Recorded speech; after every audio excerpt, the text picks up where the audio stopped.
কলিয়াবৰৰ সামাজিক জীৱনৰ লগত জড়িত সংস্কৃতিৰ লগত জড়িত ভাষা সাহিত্যৰ লগত জড়িত সকলো ব্যক্তি আজি ওলাই আহি অনুষ্ঠানটো সফল কৰিবলৈ আগভাগ লৈছে নেতৃত্ব লৈছে আৰু কলিয়াবৰীয়াৰ নেতৃত্বত এই কামটো হ'বলৈ আগবাঢ়িছে সেইকাৰণে আজি এই পবিত্ৰ দিনটোত আমাৰ লাই খুঁটা স্থাপন হৈছে আজি আৰু 3টা কাৰ্যসূচী আমাৰ আছে যিবিলাক পৰিচালনা সমিতিৰ কাম কাজত কিছু আধৰুৱা হৈ আছে সেই কাম কাজসমূহ আমি সম্পূৰ্ণ কৰিব লাগিব আৰু তাৰ লগতে বিয়লি ফটো উঠা স্মৰণিকাৰ কাৰণে ফটো উঠা পৰ্বও ৰখা হৈছে তাৰ পিছতে আমি প্ৰত্যেক কৰ্মকৰ্তাকে অনুৰোধ জনাম নিজৰ নিজৰ দায়িত্বত থকা পৰিচালনা সমিতিসমূহক লৈ পেলাই এই গ্ৰন্থমেলাখন সফল হ'বৰ কাৰণে সকলোৱে যাতে কাম কৰে তাৰ কাৰণে অনুৰোধ ৰাখিছোঁ আৰু আজি ইয়াত পুৱাই সমবেত হোৱা সকলোকে আমি আন্তৰিক ধন্যবাদ আৰু কৃতজ্ঞতা জনাইছোঁ এজন ভাষাবিদৰ কাৰণে নহয় গ্ৰন্থখন যে আমাৰ সকলোৰে কাৰণে কোনোবা এজন মৎস্যজীৱীৰ কাৰণেও হ'ব পাৰে কোনোবা এজন ব্যৱসায়িক কাৰণেও হ'ব পাৰে কোনোবা এজন শিক্ষকৰ কাৰণেও হ'ব পাৰে কোনোবা এজন ছাত্ৰৰ কাৰণেও হ'ব পাৰে সকলো পেছাদাৰী মানুহৰ কাৰণে যে গ্ৰন্থখন সমানেই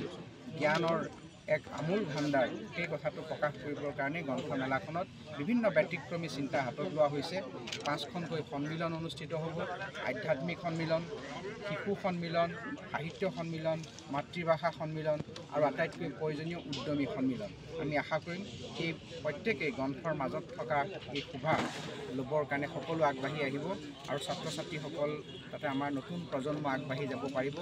সকলোৰে পৰা পুনৰ সহযোগিতা বিচাৰি আজি অনুষ্ঠানটি আমি ইয়াতে সামৰি মাৰিছোঁ কলিয়াবৰ সকলোৱে জানে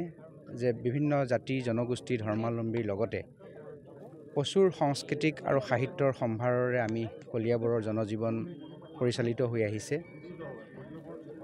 অসমৰ প্ৰথমখন ছপা গ্ৰন্থ আত্মৰাম শৰ্মাৰ বাইবেল ধৰ্ম পুস্তক এই কলিয়াবৰৰ লেখক আছিল কিন্তু কলিয়াবৰত এখন স্থায়ী বাৰ্ষিক গ্ৰন্থমেলাৰ আমি অভাৱত ভুগিছিলোঁ নতুন প্ৰজন্মৰ দ্বাৰা গঠিত হোৱা প্ৰজন্মৰ উদ্যোগত আৰু কলিয়াবৰীয়া বিদ্বান সমাজ সকলো দল সংগঠন ব্যক্তিক লৈ অহা 11 ফেব্ৰুৱাৰীৰ পৰা 16 ফেব্ৰুৱাৰীলৈ গান্ধী খেলপথাৰতে